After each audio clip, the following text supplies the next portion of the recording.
Bien sûr, donc crypto, les infos crypto pour ceux qui n'ont pas le temps. Bitcoin jour 2 crash, les gars. Cette possibilité aujourd'hui, on va bien évidemment en parler. Il va se passer plein de choses. Ce jour, du côté du BTC, on prend un petit 1% ce matin, 25 878 dollars. Ethereum qui est un peu moins fort, qui fait 1583 dollars. On a BNB qui, lui, par contre, est à plus 1% aussi. On a Missile Sol qui perd 1%, TRX qui prend quasiment 3%, Ton qui prend 9% ce matin.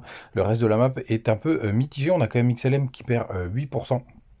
Mais c'est plutôt stable ce matin. Est-ce que le pump est fini? On va parler de ça aussi, bien évidemment. Donc, jour de crash, les gars. D'abord, on va regarder du côté de l'order flow.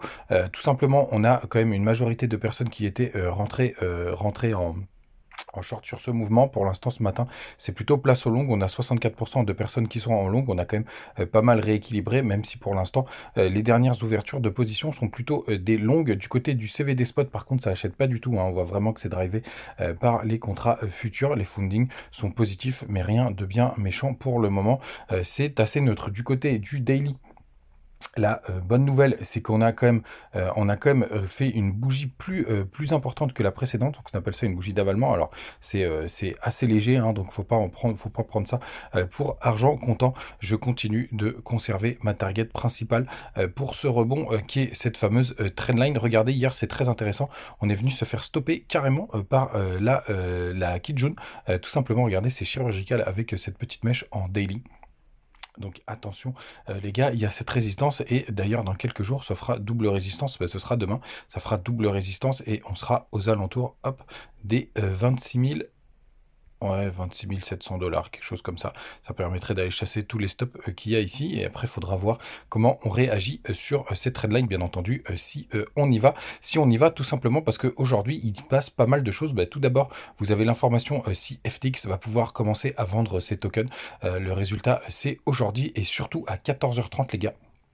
14h30, vous avez les chiffres, les CPI, les chiffres de l'inflation.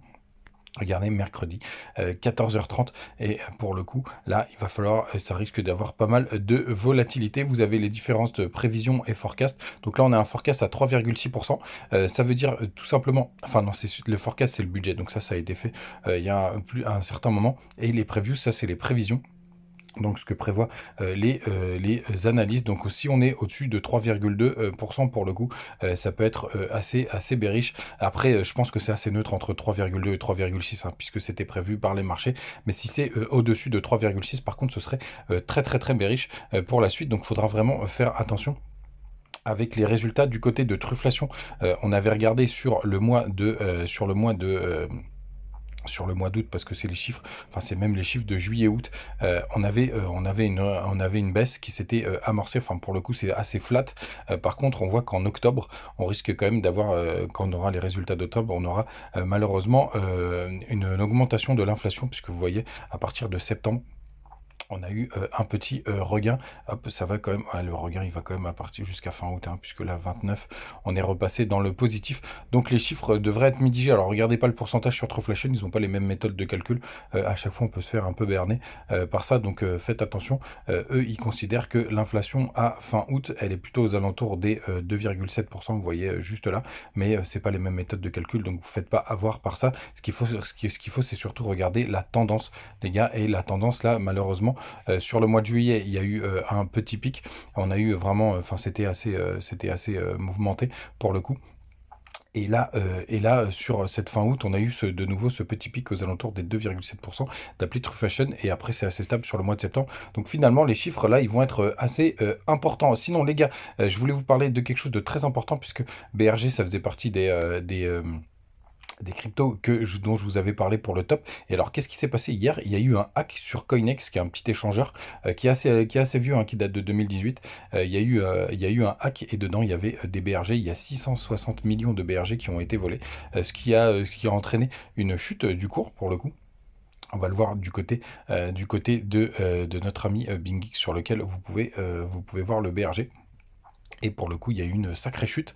Moi, je vous cache pas, j'ai profité pour recharger puisque pour moi, c'est pas inhérent au projet. Donc, du coup, il a fait un nouveau plus bas. Mais surtout, n'oubliez pas, les BRG, ça reste quand même une crypto qui est très faiblement capitalisée. Donc, c'est souvent des cryptos aussi qui peuvent être très volatiles, hein. Il y a très peu Il y a très peu de liquidité sur les échangeurs. Là, pour le coup, du coup, on a fait un nouveau plus bas puisqu'on a touché les 3,0, les 3,01.